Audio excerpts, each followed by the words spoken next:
Hello everybody, in today's video there will be no cars. I thought I'd get that one out of the way pretty quickly. What we're going to be looking at instead is HiFi.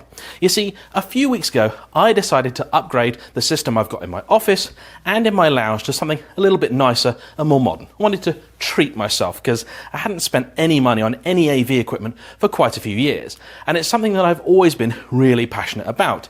Now, I posted a couple of pictures of the upgraded kit on Instagram, and as it turns out, a lot of people that follow me for the car content are also quite into their home audio as well. So I've popped down to the demo room of my friend James at DB HiFi.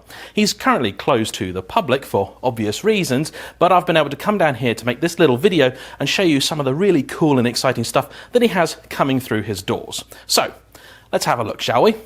HiFi is one of those industries, a bit like cars, where you can spend as much as you dare, really. So for demonstration purposes today, we've put together two contrasting systems. We've got one here, which is reasonably high-end by most people's standards, and one which is actually much more accessible. So what do we have? Well, the first thing a lot of people will think of when it comes to spending money on HiFi is speakers. And these are some Sonus Faber Serafinos. They are absolutely beautiful, exquisitely made pieces of Italian art. Now, you may have heard the Sonus Faber name in relation to a couple of cars, because they're providing the sound system for the new Maserati MC20, and they also provide the speakers for the Pagani Huayra. So you're not really going to find them in anything entry level. Now, these are about £18,500, and they're inspired by the traditional crafts of violin making and also the Italian passion for speedboats. And that's why they've got this beautiful wood on them, and the shape of the thing is absolutely to die for. Of course, they wouldn't really be any good if they were useless to listen to, and on that front, these are amazing. Now, of course, like I said, I can't play them to you. Well, I could, but it would make no difference because you'd be listening to it through your speakers, but the tech specs are very impressive. These will go from 30 hertz up to 35 kilohertz. Now, at the top end, that's actually about twice the frequency that I can actually hear. An adult male like myself can probably only hear up to about 16 kilohertz or so. But believe me, having the extra headroom does actually make a difference to the music. Then on the bottom end, 30 hertz is a lot of bass. That's what most subwoofers will actually put out. In fact, if you've ever had a home cinema in a box type thing, these things will provide a lot more bass than any small cheap subwoofer could ever dream of. For many people, the most important part in any stereo setup is going to be your amplifier. And here we have a Macintosh MA9000. Macintosh is an American brand, and they're extremely popular amongst audiophiles over the pond for a few very good reasons.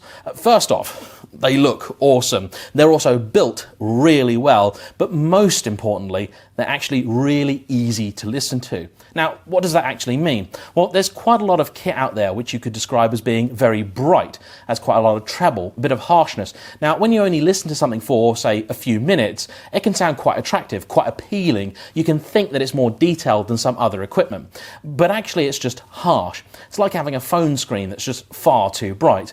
After a little while, it becomes very fatiguing, and there's a lot of equipment out there that I could name which does that, but is still somehow very popular. Macintosh stuff, I'm not actually entirely in love with the looks of, but to listen to, this is some of the best stuff you will find. And at £13,000 for this integrated, it's not actually extortionately priced either. This thing is about 300 watts a channel, so it will drive even a very greedy speaker and fill a pretty large room. Now, this also has some digital interconnects at the back, so you can plug in pretty much anything you can think of, and if you upgrade that section, you can even plug in an HDMI cable, so for a sort of AV setup, it's actually pretty versatile as well. The Macintosh is what's known as an integrated amplifier, which means broadly you've got everything in the one box.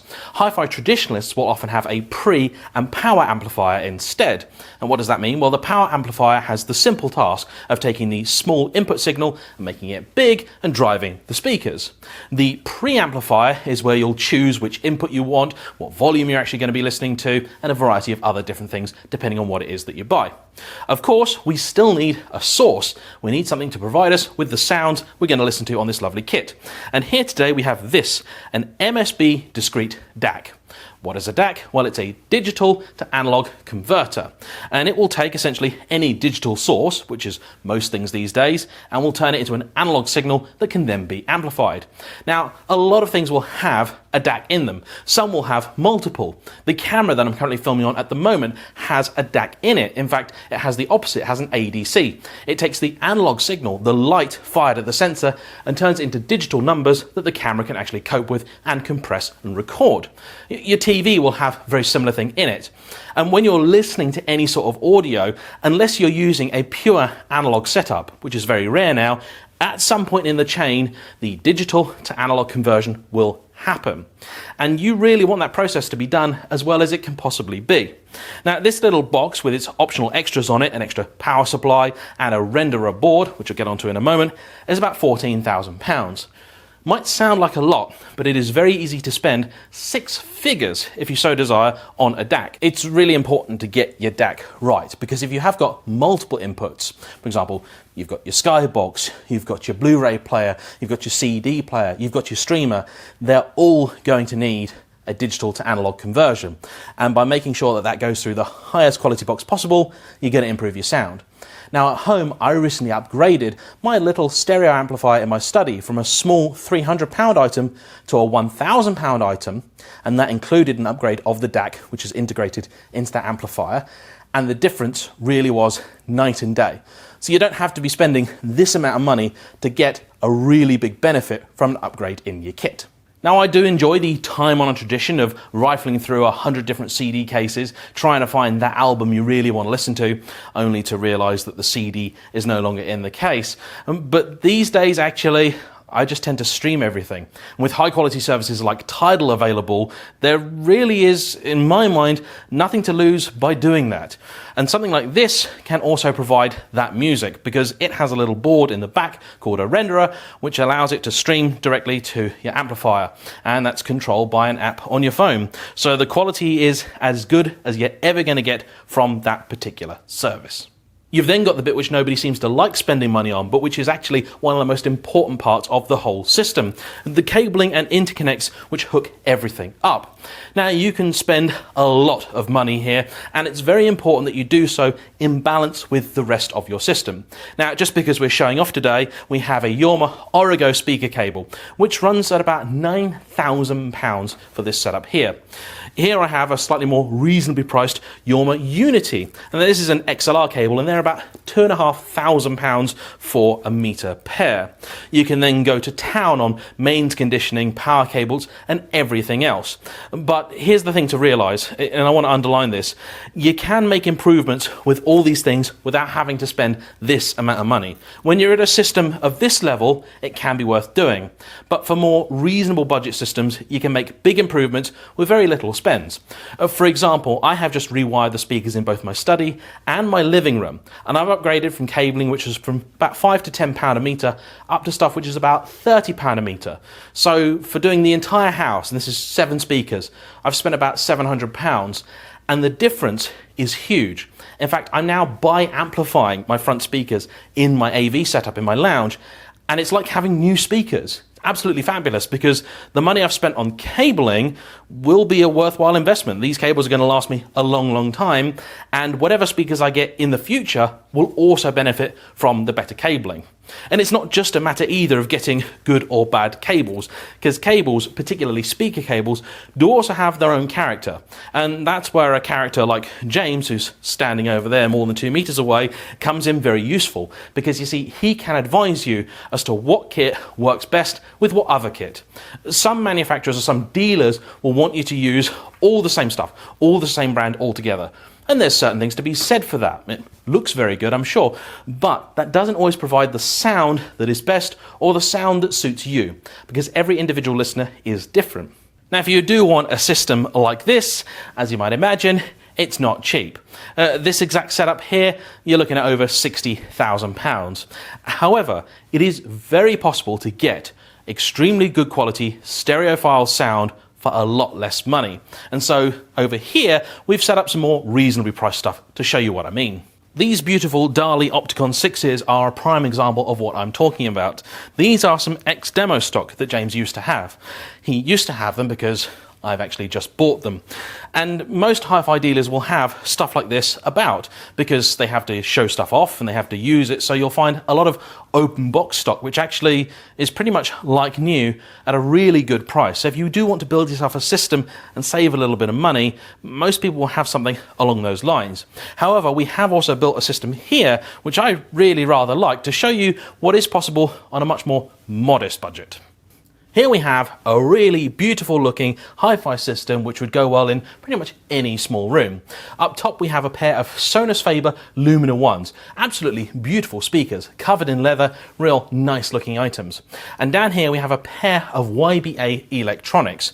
Now YBA is one of those brands I'd never heard of until I met James, but they make some really excellent stuff.